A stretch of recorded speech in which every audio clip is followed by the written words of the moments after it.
कक्षा 5 के लिए वीडियो है और हमारे पाठ का नाम है हीरो की कड़ियाँ।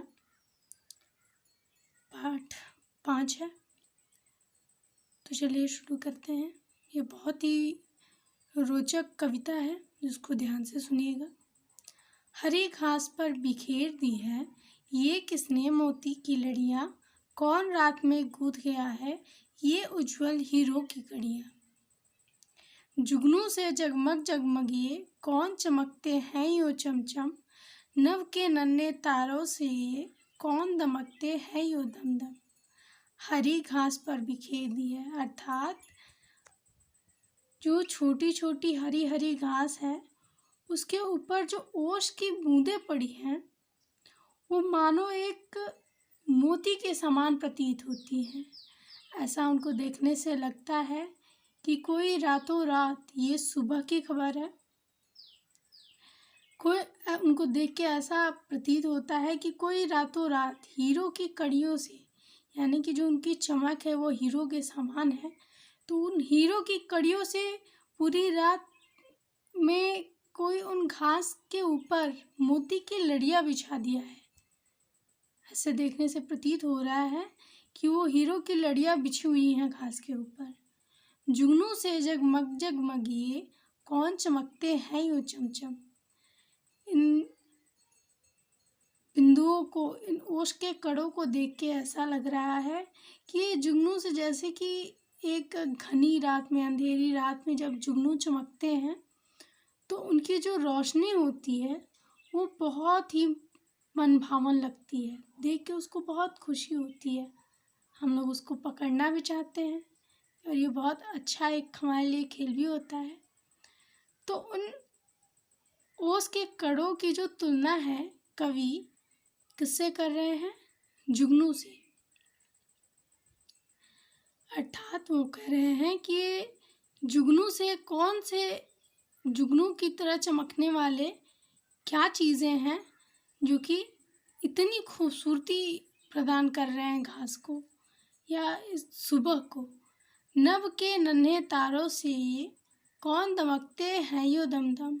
अर्थात इसको देखने के बाद ये प्रतीत हो रहा है कि ये नभ के, यानी आकाश में जो तारे टिमटिम टिमटिम छोटे छोटे दिखते हैं, तारे तो बहुत बड़े होते हैं लेकिन दिखाई तो उनको बहुत छोटे होते हैं क्योंकि वो बहुत दूरी पर होते हैं। तो इन ओस की बूंदों को देखने से ऐसा लग रहा है कि जैसे आसमान में चमकते हुए टिमटिम टिमटिम तारे हैं। लुटा गया है कौन जौहरी अपने घर का भरा खजाना, पत्तों पर फूलों पर पग पग बिखरे हुए रतन है नाना। लुटा गया है कौन जौहरी, कौन सुनार, कौन गहने बनाने वाला जो कि हीरे और सोने से गहने बनाता है, अपने घर का खजाना लुटा गया है। अर्थात इन ओस के कड़ों को देखने से ऐसा लग रहा है कि कोई जौहरी, कोई सुनार अपने घर में सोना चांदी हीरे का जो खजाना है उसको लुटा गया है, चारों तरफ बिखेर गया है। इसको देखने से ऐसा प्रतीत हो रहा है, पत्तों पर फूलों पर पग पग बिखरे हुए रतन है नाना। कहीं पत्तियों पर, कहीं फूलों पर, कहीं, मतलब हर पग पग पर, हर जगह ऐसे ये ओस की बूंदें हैं बिखरी हुई। ऐसे लगता है कि जैसे कि बहुत ही नाना प्रकार के रतन, यानी कि नग, हीरे जवाहरात बिखरे हुए हैं। बड़े सवेरे मना रहा है कौन खुशी में यह दिवाली, और जला दी वन उपवन में किसने दीपावली निराली। दिवाली तो रात को मनाई जाती है, लेकिन इन ओस के कड़ों के ऊपर जब सूरज की किरणें पड़ती हैं और जो इनकी चमक होती है, उनको देखने से ऐसा लग रहा है कि सुबह सुबह के समय कोई दिवाली मना रहा है, यानी कि ये जगमगाते दीपों की तरह दिख रहे हैं। अर्थात इस वन उपवन में, इस बागीचे में ऐसा कौन है जिसने दिवाली की तरह बिल्कुल निराली दशा बनाई है। जैसे इसको देखने से लग रहा है कि दिवाली में कोई दिया जला के गया है।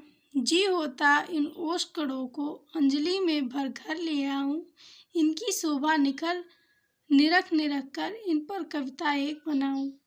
अर्थात इन ओष्कड़ों को देखने से इतनी खुशी मिल रही है और ऐसा मन कर रहा है कि इनको अपने दोनों हाथों में भर के घर ले आऊं और इनकी शोभा को देख देख कर, इनकी सुंदरता को देख देख कर एक इनके ऊपर कविता बनाऊं। जब आप किसी बहुत खूबसूरत चीज़ को देखते हैं तो आपके मुंह से अचानक वाओ कितना सुंदर, अच्छा, ऐसे शब्द निकलते हैं। तो यही है, यानी कि इनको देखने के बाद जो कवि की मनोभावना है, जो खुशी मिलती है, इस कविता के माध्यम से वो यही व्यक्त किए हैं। ठीक है, तो हम आपसे उम्मीद करते हैं कि आपको ये पाठ अच्छे से समझ में आया हो।